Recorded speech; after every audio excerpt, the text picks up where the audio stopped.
یہاں میں دیکھ رہا ہوں بہت سے بزرگ بیٹھے ہوئے ہیں ماشاءاللہ، جنہوں نے ماضی کا کچھ بھی دیکھا ہے اور حال کا کچھ بھی دیکھا ہے۔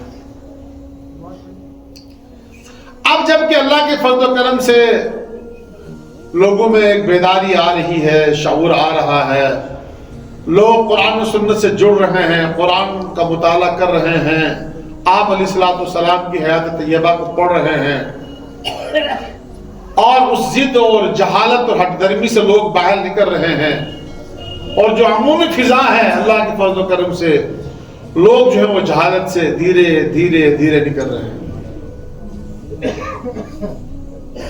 لیکن ایسا تو نہیں ہوا اور نہ ممکن ہے کہ جہالت ختم ہو جائے گی۔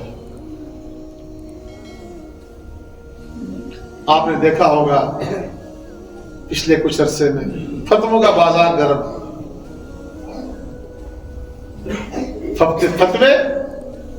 فتوے نکالے جاتے ہیں، فتوے بیچے جاتے ہیں، فتوے لگائے جاتے ہیں، فتوے لگ رہے ہیں۔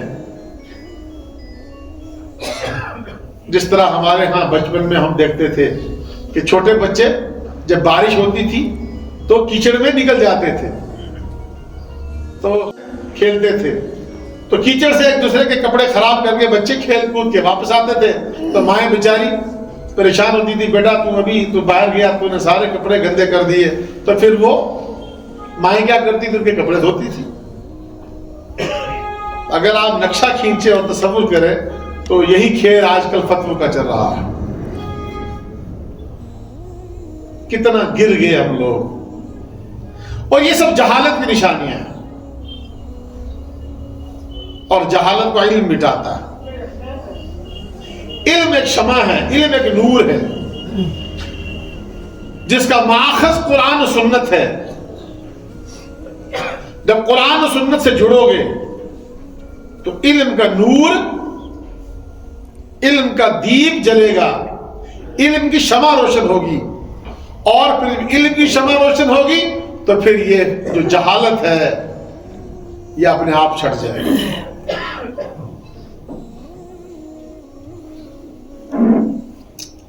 سن 1974 میں ضیاء العلوم قائم ہوا۔ والد محترم مولانا غلام قادر صاحب نے اسی ممبر سے تقریر شروع کی۔ پتہ نہیں آپ میں سے کتنے لوگ یہاں ہیں یا نہیں ہیں جنہوں نے اس زمانے میں والد محترم کی توحید و سنت پر مبنی تقاریر سنی ہوں گی۔ جس زمانے میں پتھر برستے تھے، جس زمانے میں حملے ہوتے تھے، جس زمانے میں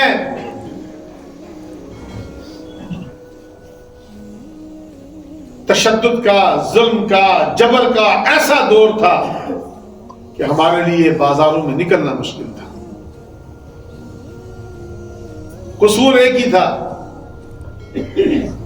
کہ اللہ کی وحدانیت بیان کی جا رہی ہے، توحید کی صدا لگائی جا رہی ہے، قرآن بیان کیا جا رہا ہے، اور ڈنکے کی چوٹ پہ قرآن و سنت کو وضاحت کے ساتھ عوام کے سامنے پیش کیا جا رہا ہے۔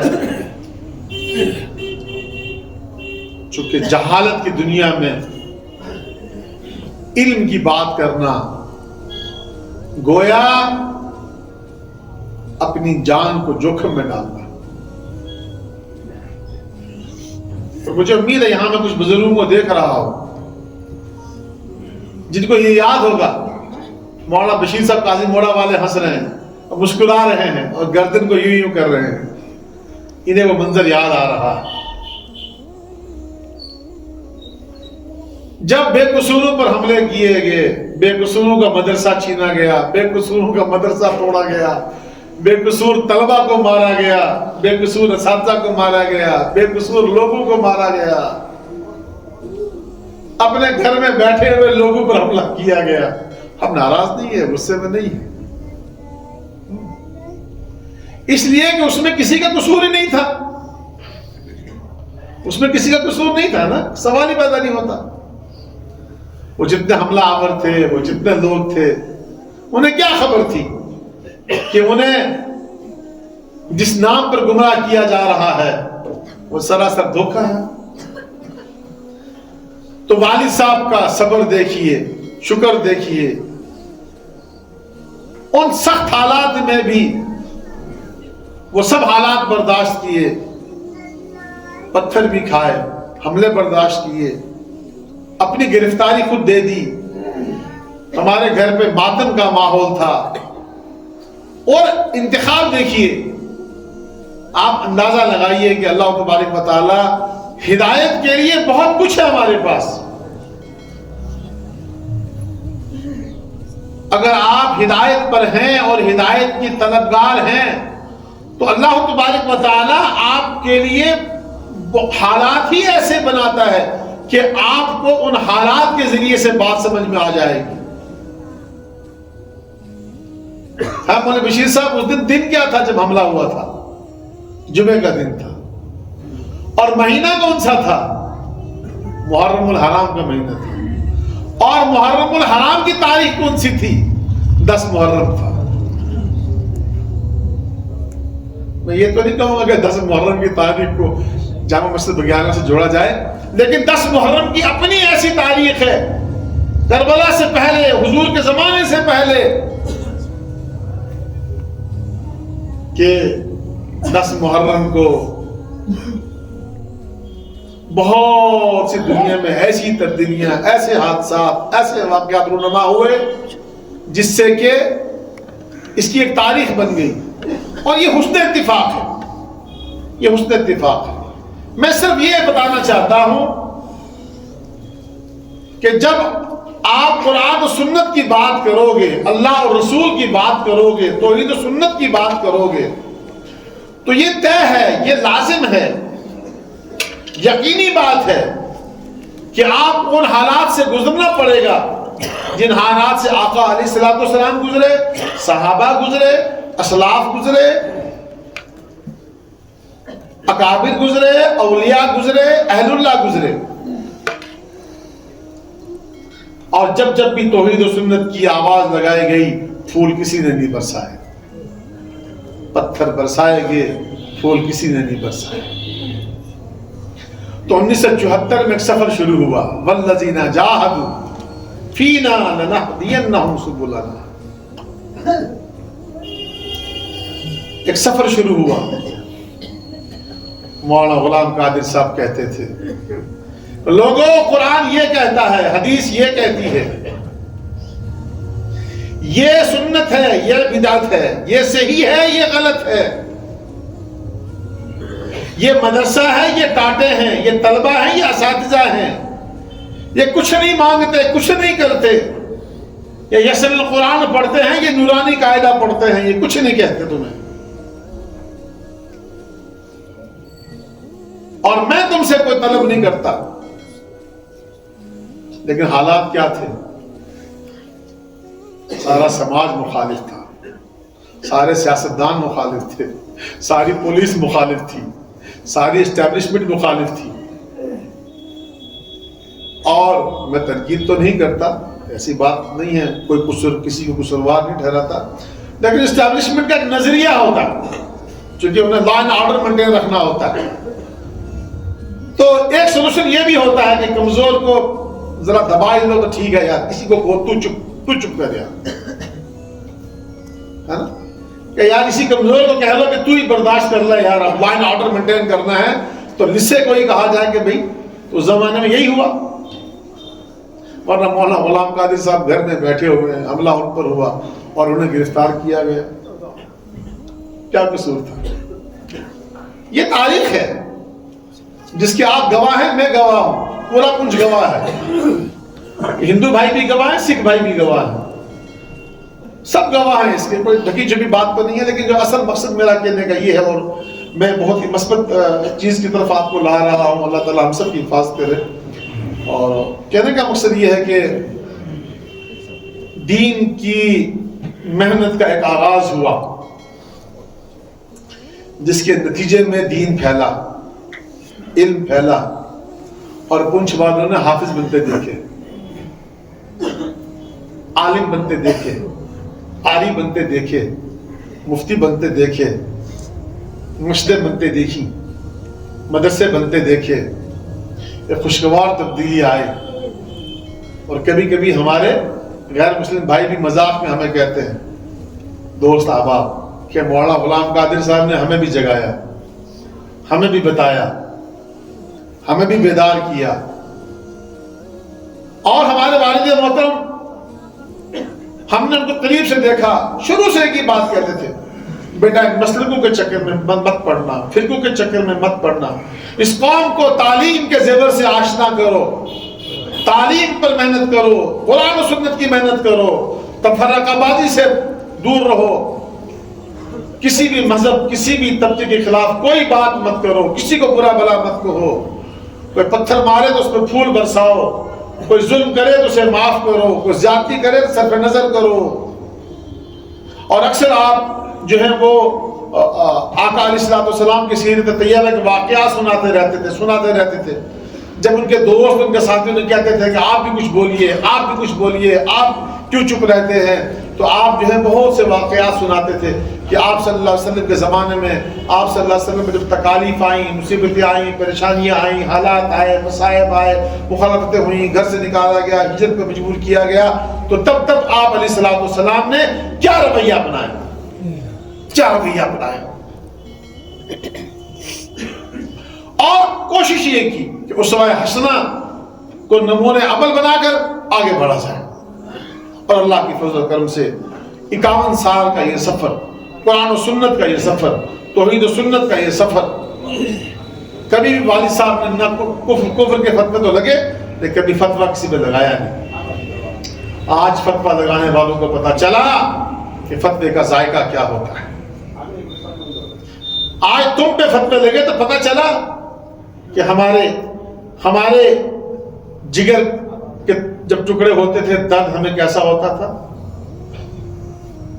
آج تمہارے گھر سے تمہیں فتوے لگے، اب ہم یہ کہتے ہیں کہ تمہیں اب عقل آ جانی چاہیے۔ ہم اب ان سے کہتے ہیں جو فتوے بیچا کرتے تھے، اب تم پر بیتی ہے، اب تو تمہیں اندازہ ہونا چاہیے، اب تو تم اس دکان کو بند کرو، اس زہریلی دکان کو بند کرو، اب تو اس نفرت کی دکان کو بند کرو، اب تو چھوڑو، اب تو سمجھو۔ تم نے نصف صدی گزار دی نفرت میں، فتوے بازی میں، جہالت میں، قوم کو تم نے دیا گیا، اس بیچاری قوم کو دیا گیا۔ سلام ہے اس قوم کو، پوری قوم کو سلام ہے، پوری قوم کو سلام ہے، پوری قوم کو سلام ہے کہ قوم آج غلط و صحیح کو سمجھ رہی ہے، فتنہ پروری کو اور امن پسندی میں فرق کر رہی ہے، مسلک سے بالا تر ہو کر بات کرنے کی ضرورت ہے، فرقوں سے بالا تر ہو کر سوچنے کی ضرورت ہے۔ عوام نہ کبھی قصوروار تھی، نہ قصوروار ہے، اور نہ اس بیچاری سے آئندہ ہمیں کوئی ایسی، لیکن جن کے پاس اس قوم کی رہنمائی تھی، جنہوں نے اس قوم کو قرآن و سنت پہ لا کے کھڑا کرنا تھا، جنہوں نے اس قوم کو ایک کلمے کی بنیاد پہ جمع کرنا تھا، جس قوم نے آپ علیہ السلام کی بنائی امت کو امت بنائے رکھنا تھا، انہوں نے جو تفرقہ بازی کی، فرقہ پرستی کی، گالی گلوچ کی، فتووں کا بازار گرم کیا، آج اور یاد رکھو، نقلی دوائی بیچنے والے کا بیٹا کبھی اصلی دوائی سے ٹھیک نہیں ہوتا۔